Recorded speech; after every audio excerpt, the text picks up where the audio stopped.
Métodos indirectos. ¿Para qué se emplean este tipo de métodos? Para determinar anticuerpos serotipo específicos antivirales. ¿Cuáles son los métodos serológicos? Tenemos la detección de seroconversión, el cual es un método retrospectivo, cual se usa el suero del periodo agudo y el otro el periodo de convalecencia. El aumento de 4 o más veces del título del segundo suero en relación al primero va a indicar una infección aguda. También tenemos la detección de IgM específica, la cual es un diagnóstico indirecto.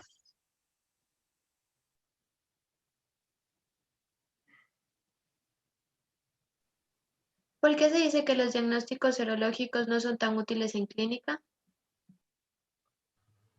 Son laboriosos y no se utilizan en el diagnóstico de rutina y porque su utilidad radica en la determinación del estado inmune de un paciente o para estudios epidemiológicos. En cuanto a la neutralización, ¿en qué consiste esta técnica?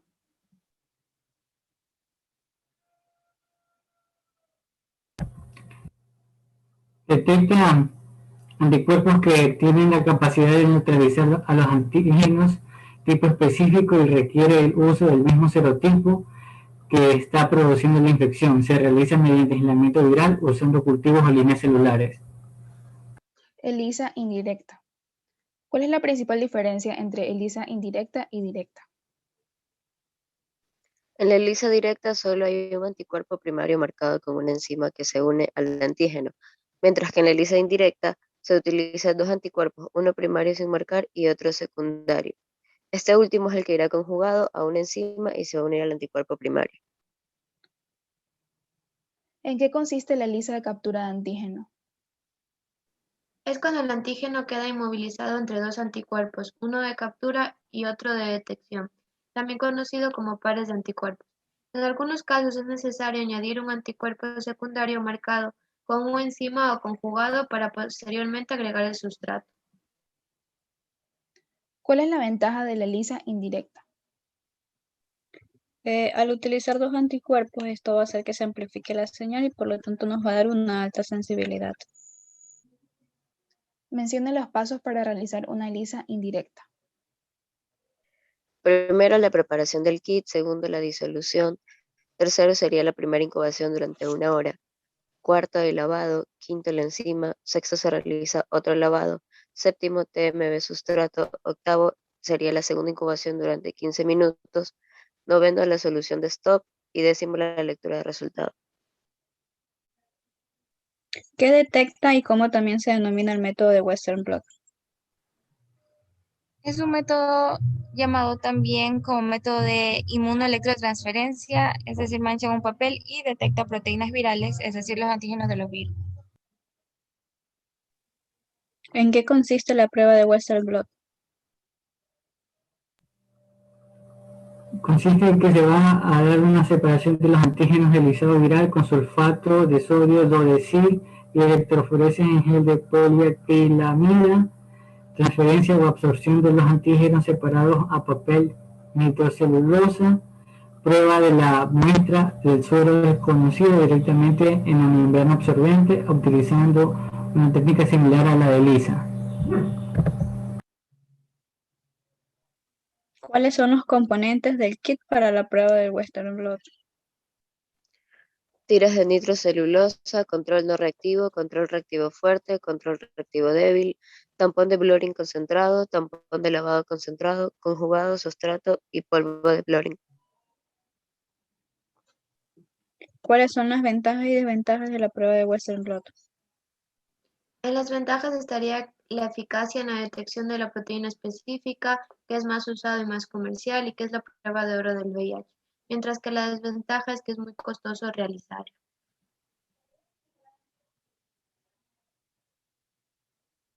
En cuanto a inmunofluorescencia indirecta, ¿cuál es el primer paso de esta técnica? Se deben colocar en portaobjetos las células de las muestras, tanto respiratorias, mucocutáneas, entre otras, o luego se fijan con acetona fría durante 10 minutos y se hace la incubación a 37 centígrados durante media hora, con antisueros específicos no conjugados para los virus que se sospechan. Posteriormente se lavan los portaobjetos con solución salina y se eliminan los anticuerpos no fijados en la muestra.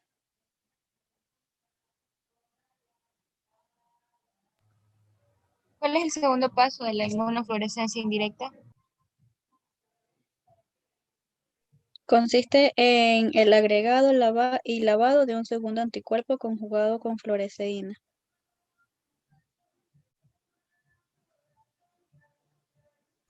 ¿Contra qué está dirigido este anticuerpo?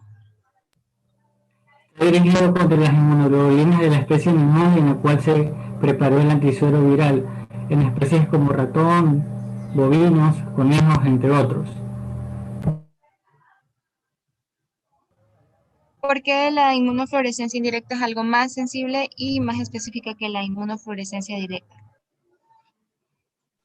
Porque tiene un paso más de amplificación y por ello presenta menor fluorescencia inespecífica, que es lo que va a facilitar su lectura.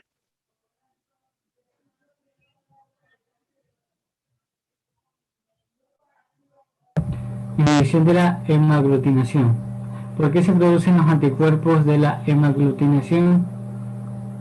Los anticuerpos de la inhibición de la hemaglutinación se producen como respuesta a la infección con virus que presenta hemaglutinina en su envoltura.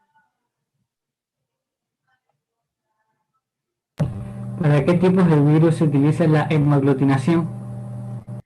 Para influenza, la parotiditis, el sarampión, la rubiola, adenovirus y algunos enterovirus. Las ventajas de la inhibición de la hemaglutinación. Su observación es visual, requiere un mínimo equipo y es fácil su realización. Indique los pasos de la hemaglutinación. El primer paso es rotular las placas con el número de los sueros a probar y el antígeno a utilizar. Seguido de usar una placa por antígeno, los sueros van a ser probados utilizando 4, 8 o 12 diluciones de los mismos contra el antígeno, dependiendo del laboratorio. Por siguiente, añadimos 0.025 mililitros de baja capa suelo. Luego añadimos 0.025 mililitros del suero a titular en el primer pozo de cada hilera. Y por último, diluimos los sueros con una pipeta multicanal.